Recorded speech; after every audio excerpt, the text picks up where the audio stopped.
नमस्कार मैत्रिणींनो, आज आपण साबुदाण्याचे पापड कसे बनवायचे ते बघणार आहोत। त्याच्यासाठी बघा, मी साबुदाणा हा रात्रभर भिजवलेला साबुदाणा आहे। अर्धा किलो साबुदाणा भिजवलेला आहे। एकदम छान प्रकारे एकदम भिजवून घ्यायचा आहे आपल्याला, जसं आपण नेहमी भिजवतो तसाच भिजवून घ्यायचा आहे। आता बघा, मी त्याचे 3 भाग केलेले आहेत। त्याच्यामध्ये आपण मीठ टाकून घेणार आहोत। चवीनुसार मीठ टाकायचे आपल्याला साबुदाण्यामध्ये। वाफेवरचे पापड बनवणार आहोत बघा आपण। हे एकदम छान लागतात, जसे आपण पळी पापड बनवतो त्याच्यापेक्षा हे पापड छान लागतात बघा। साबुदाण्यामध्ये आपण चवीनुसार मीठ टाकून घेऊयात। आता आपण हा कलरचे बनवणार आहोत। तर जो कोणता कलर असेल तुमच्याकडं, तुमच्या आवडीनुसार तुम्हाला टाकायचा असेल तर तुम्ही टाकू शकता, नाही टाकलं तरी चालेल। मी इथं पिवळा कलर टाकलेला आहे बघा एका याच्यामध्ये। पिवळा कलर पूर्ण चांगला टाकून त्याच्यामध्ये पूर्ण त्याला मिक्स करून घेऊयात आपण। कलर नाही जरी टाकला आणि तुम्हाला नुसते तशी जरी करायची असली तरी तुम्ही ते करू शकता, पण कलर टाकला तर छान दिसतात दिसायला पण। आणि हा मी ऑरेंज कलर टाकलेला आहे बघा। तुमच्याकडे दुसरा जो असेल लाल, हिरवा, कुठलाही कलर टाकू शकता तुम्ही। फूड कलर टाकायचा आहे आपल्याला बघा। छान सगळं मिक्स करून घ्यायचं आहे। पूर्ण साबुदाण्याला आपल्याला तो कलर लावून घ्यायचा आहे बघा।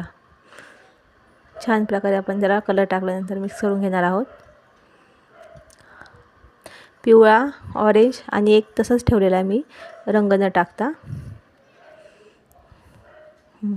आता आपण एका पातेल्यामध्ये ना पाणी गरम करायला ठेवूयात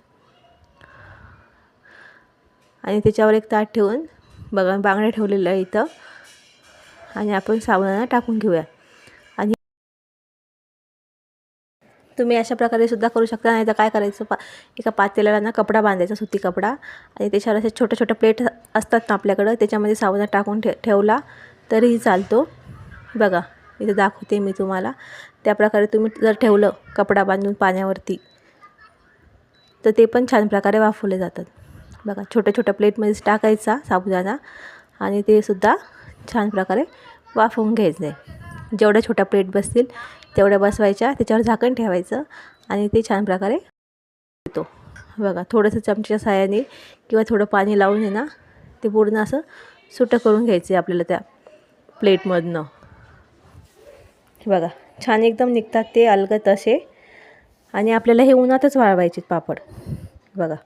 एकदम छान प्रकारे निघलेले। जोपर्यंत साबुदाण्याचा कलर चेंज होत नाही तोपर्यंत आपल्याला त्याला वाफवून घ्यायचे बघा। आता उन्हामध्ये आपण हे उन्हामध्ये 2-3 दिवस आपण हे पापड छान प्रकारे वाळवून घेणार आहोत बघा।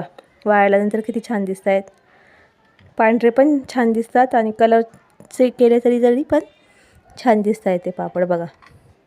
2-3 दिवस आपल्याला एकदम कडक उन्हामध्ये ते वाळवून घ्यायचे। अर्धा किलो साबुदाण्याचे बघा किती बरेच पापड झालेले आहेत।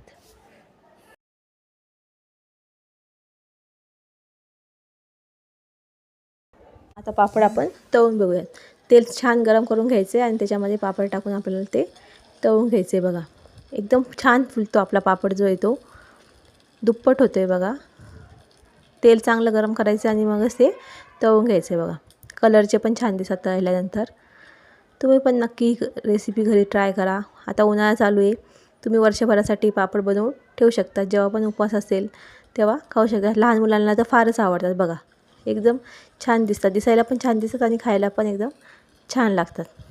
तुम्ही पण घरी नक्की ट्राय करा बघा। किती छान फुलतात, एकदम दुप्पट फुलतात।